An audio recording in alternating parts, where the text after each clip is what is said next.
The text message lit up my phone screen with just 26 words. 26 words that would detonate the life I had so carefully built and forever be burned into my psyche. It read, "I love you, but I can't see myself taking care of someone this sick in the long term, and I don't think we should see each other any longer." Just like that. After 4 years, after planning a marriage, after designing a future together, down to the last doorknob, it was all over. In a text, while I was fighting for my life against cancer. What she didn't know, what she couldn't possibly imagine, was that the foundation of our future, the one I had been building with my own 2 hands and my own money, would become the instrument of her ruin. If you believe that justice isn't just about getting even, but about a perfectly balanced karmic receipt, then you're in the right place. Hit that subscribe button and turn on notifications, because you're about to witness a story of betrayal so cold it demanded a revenge, served at absolute zero. Like this video, and let's get into the story of how a single cruel sentence boomeranged back with devastating precision. Our story begins, as the best ones often do, with a future that felt bright and limitless. Her name was Sarah, and for 4 years, she was the center of my universe. This wasn't some fleeting romance. We were established, both professionals in our late 30s, both homeowners in the same quiet, tree-lined neighborhood. We were a team, a partnership of equals, and we were a family. When we met, her daughter was a bright-eyed 11-year-old, and my own daughter, a thoughtful 16. The four of us just clicked. It felt like finding a missing piece of your soul you didn't even know was lost. My wife had passed away when my kids were just toddlers, and for over a decade, I'd sealed my heart away. Sarah was the first woman who made me want to build a life with someone again, to truly open myself up to the possibility of a shared future. We weren't just talking about moving in together, we were architects of a shared dream. Sarah had recently been diagnosed with a progressive neurological disease. The doctors told her that eventually, a wheelchair would be a part of her life. So our dream home wasn't just a fantasy. It was a necessity. We spent countless nights poring over blueprints, designing a beautiful single-story home with wide doorways and a roll-in shower, a sanctuary that would be comfortable and accessible for her, always. It was going to be our forever home, the place where we'd watch our girls grow up, the place we'd grow old together. To make that dream a reality, we needed to maximize the value of our current homes. I owned a small construction business on the side, a passion project that had become quite profitable. It was the perfect setup. I started pouring my heart, my weekends, and a significant amount of cash into her property. We're talking a full landscape overhaul, new stone patio, intricate garden beds, a privacy fence. Then came the interior work, a full kitchen remodel, updated bathrooms, new flooring. I ran everything through my company, which made permits, taxes, and material orders clean and professional. I produced a detailed invoice for every single project, every hour of labor, every box of nails. The total was climbing, eventually cresting over $30,000. We had a simple, clear contract. Payment for all of it would be made from the proceeds when the house sold. I never pushed her for a dime. Why would I? I wasn't her contractor. I was her partner. We were building our future, and this was just a stepping stone. That file of invoices, sitting quietly in my home office, was just a formality, a testament to the work we were putting in. About 6 months into this flurry of activity, just as we were looking at plots of land and getting the final architectural drawings approved, something started to feel wrong. Not with us, but with me. It began subtly. A loss of appetite. Food I once loved now turned my stomach. Then came the sickness, a constant draining nausea that left me weak. I started noticing blood, a terrifying sight that no amount of rationalization could dismiss. My reflection began to look alien. Despite our meticulously clean diet and daily gym sessions, my abdomen was visibly swollen, distended in a way that felt unnatural and alarming. The man who could haul paving stones all day was now struggling to keep down a glass of water. Fear, cold and sharp, began to creep into the edges of my carefully planned life. I knew I had to see a doctor. Around the same time, Sarah's own health was presenting new challenges. The stress of her high-pressure job was making her cognitive symptoms worse. Small slips, moments of confusion that left her frustrated and scared. She made the difficult decision to step back, taking a lesser role in her company and a $20,000 pay cut. I supported her completely. Of course, we were a team. Her struggle was my struggle. I told her we'd tighten our belts, that her health was the only thing that mattered. My own journey became a whirlwind of sterile offices and hushed conversations. Test after test, scan after scan. Doctors poked and prodded, their faces giving away nothing. For a month, I lived in a terrifying limbo. And then, the results of a biopsy came back. The doctor's words were clinical, direct, but they landed like a physical blow. A tumor, the size of a golf ball, lodged in my stomach. The diagnosis was cancer. The treatment plan was immediate and aggressive, chemotherapy and radiation. The life I knew evaporated overnight. The chemo was brutal. It was a chemical carpet bombing of my body that left me perpetually sick, exhausted, and hollowed out. Sarah, at first, was incredible. She stepped up. She spent weekends at my place, cleaning, cooking, just being there. Her daughter and mine were practically living under my roof. A chaotic, beautiful blend of our two families. It was in the midst of this fog of sickness and fear that I had what I thought was a brilliant idea. "Listen," I said to her one evening, my voice weak but my mind clear. "We're already practically living together. Let's make it official. Let's put one of the houses on the market now. Yours is basically ready. We can move into my place, and with the money from the sale, plus my long-term illness insurance, we'll be more than comfortable. It would take all the financial pressure off you until the new house is built. We can just focus on getting through this together." I thought it was the most logical, loving solution imaginable. It was a way to shield her, to make things easier. I expected relief, maybe even tears of gratitude. Instead, I was met with a strange, unnerving silence. That conversation was a turning point, but not the one I expected. It was like a switch had been flipped. Suddenly, Sarah was a ghost. The weekends she used to spend at my house were now filled with flimsy excuses. Her daughter, who had become like a second child to me, stopped coming over to hang out with mine. The easy laughter that used to fill my home was gone, replaced by a tense, echoing silence. She stopped driving me to my chemo appointments, citing last-minute work conflict. The woman who had been my rock was now a stranger. The distance was a physical ache in my chest, a cold dread that settled deep in my bones. I knew something was terribly wrong.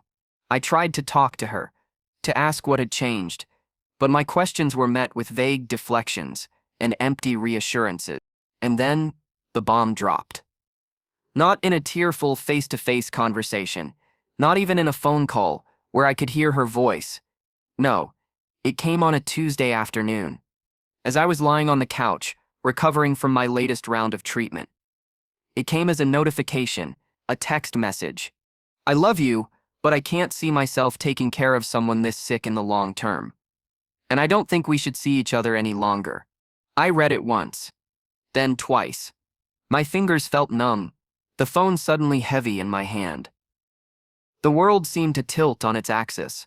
It wasn't just the words, as cruel and gut-wrenching as they were. It was the delivery, the cowardice. 4 years of love, of shared dreams, of building a family, all reduced to a cold, impersonal string of text. I was a liability. My illness had made me a burden, and she was cutting her losses. To say it broke me is an understatement. It was a demolition. Every plan, every promise, every whispered "I love you" turned to ash in my mouth. But amidst the wreckage, a strange cold resolve began to form. I would not beg. I would not plead. I forced myself to see her position, to try and understand her fear, to accept what I couldn't change. I would handle this with the maturity and grace she had denied me. The next day, I moved through my house like an automaton. I methodically gathered every trace of her. Her clothes, her toiletries, the book left on her nightstand. I packed it all neatly into boxes. There was no anger, no rage, just a profound, hollow emptiness. I loaded the boxes into my truck and drove to her house. The house I had poured my own sweat and money into. My plan was to leave everything on her back porch while she was at work, to avoid any possibility of a painful, awkward exchange. I just wanted it to be over. I pulled into her driveway and carried the first box around to the back of the house. As I walked under the covered porch, I glanced through the glass of her sliding door into the back living room. And that's when I saw it. The scene burned itself into my memory with the searing intensity of a flashbulb. Sarah, on the couch. With a man I knew. A man she had introduced to me as a lifelong friend. A man whose hand I had shaken. A man I'd had dinner and drinks with, alongside his girlfriend. A man we had gone on vacation with. The two of them, entangled in a way that left nothing to the imagination. Time stopped. The box in my arms suddenly felt like it weighed 1,000 pounds. I didn't drop it. I just stood there, frozen, watching this casual, devastating betrayal unfold. This wasn't a recent development. This wasn't a rebound. This had been happening. While I was designing our future home, while I was at my sickest, while I was investing my money into her house, the distance, the excuses, the text message, it all snapped into focus with sickening clarity. I didn't knock. I didn't scream. I carefully, quietly set the box down on the porch, turned around, and walked away. My dignity was all I had left, and I wasn't going to give her the satisfaction of seeing me shatter. I got back in my truck and sent her a new text, my thumb steady despite the tremor in my soul. Change of plans. Your things are on my porch. Pick them up whenever. The next 8 months were a blur of treatments and recovery. I focused on myself, on my health, on my daughter. I shut out the world and fought my way back. The anger over the betrayal was there, a low, constant hum beneath the surface. But I buried it. What was done was done. Then I got a call. It was from the ex-girlfriend of Sarah's lifelong friend. They had just broken up. Through tears, she told me he had confessed everything. He'd been sleeping with Sarah for nearly a year. The affair started right around the time we were finalizing the drawings for our new home. That was it. The dam broke. The quiet, buried anger erupted into a cold, focused rage. The maturity, the understanding, the acceptance, it all evaporated. She hadn't just left me because I was sick. She had been cheating on me, lining up my replacement while I was planning our future. She had let me invest my time, my energy, and thousands of dollars into her home, all while she was betraying me behind my back. The feeling of being a fool, of being played so completely, was suffocating. But then it was replaced by something else. A steely, calculated resolve. It was time for revenge. I was feeling stronger by then, the cancer in remission for the time being. I started tackling the mountain of paperwork I had neglected during my illness. Medical bills, insurance forms, business receipts, and that's when I saw it. Tucked away in my filing cabinet, a thick folder with a clean, simple label, Sarah Home Remodel. I pulled it out and opened it on my desk. Inside, pristine and meticulously organized, were all the invoices. Every single one. The kitchen remodel, $12,500. The landscape and patio, $9,000 to $800. The bathroom updates, the flooring, the permits, page after page of professional, itemized charges. The grand total, $32,000. And then there was the contract, the one we had both signed, stating that payment would be made upon the sale of the home. I looked at the invoices. Then out the window, the rage was gone. In its place was a chilling clarity. This wasn't about emotion anymore. This was a business transaction. And these invoices were now 19 months overdue. I didn't hesitate. I didn't second guess it. I gathered every single document, every invoice, the signed contract, and sent it all to my attorney with a simple instruction: begin loan proceedings immediately. My timing, it turned out, was impeccable. My lawyer informed me that a title search showed Sarah's house was set to go on the market the very next week.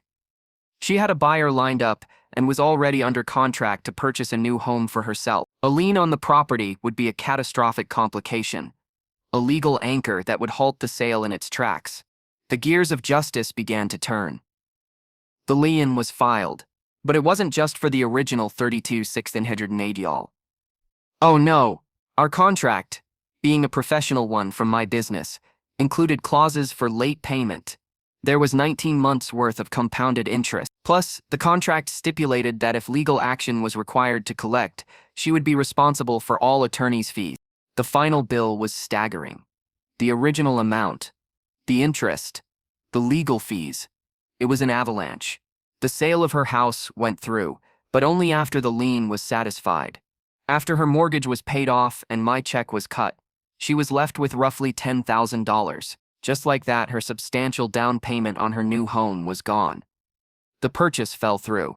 The news came to me through the neighborhood grapevine. Sarah, unable to afford a place of her own, had been forced to move in with her eldest daughter, her son-in-law, and their 2 small children. The stress had taken its toll on her health, forcing her to leave her job and go on permanent disability. The independent, successful woman I had known was gone. A little over a year passed. I was out running errands one day when I saw her. She was coming out of a grocery store, and she was in the wheelchair we had talked about, the one we were supposed to plan for together. She looked fragile, as if she had aged 20 years in 2. Our eyes met. There was no avoiding it. We chatted briefly and cordially. The weather, the price of gas, meaningless small talk that hung in the air between us, heavy with everything left unsaid. I made an excuse and went on with my day, a strange sense of detachment washing over me. A few days later, her younger daughter called me. We had been close, and she said she'd heard I'd run into her mom. She asked if we could hang out sometime. I gave her a vague, non-committal answer, thanked her for the call, and moved on. The door to that part of my life was closed. Then, a week later, my phone rang. It was Sarah. She launched into a long, rambling apology for how she had left, for the text, for everything. I listened, my response calm and short. I appreciate the call. Thank you. And I hung up. But she persisted. The text started, daily messages. At first, then multiple times a day. Apologies, reminiscences, questions about my health. For weeks, I gave her nothing but polite, brief replies. Then, one evening, the text I had been subconsciously waiting for arrived. She wrote, "After all this time, do you think you could ever see us rekindling what we had?" I sat there for a long moment, my finger hovering over the screen. All the pain, the betrayal, the lonely nights in the hospital, the cold fury, the quiet satisfaction of justice, it all coalesced into a single perfect response. I typed out the words, each one a precise surgical strike. I can't see myself taking care of someone so sick in the long term. I let the words hang there for a beat, before adding the final touch. Remember the box on your back porch? Did you think that your lifelong friend brought that over to you from my house? Good luck to you, goodbye. I hit send, and I blocked her number. I sometimes feel a flicker of guilt over it, but it's fleeting. Not much, and not often. What I did wasn't born from malice, but from a need for balance. She made a calculated decision to abandon a partner in their darkest hour, and I simply presented her with the invoice for that decision. She wrote the first line of our final chapter. I just wrote the last, and it was a perfectly, poetically, just ending. What do you think? Was the revenge justified or did it go too far?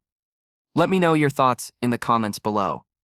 And if you have a story about getting the last word, I want to hear it. Don't forget to like this video, subscribe to the channel, and hit that notification bell so you never miss a story of justice served cold.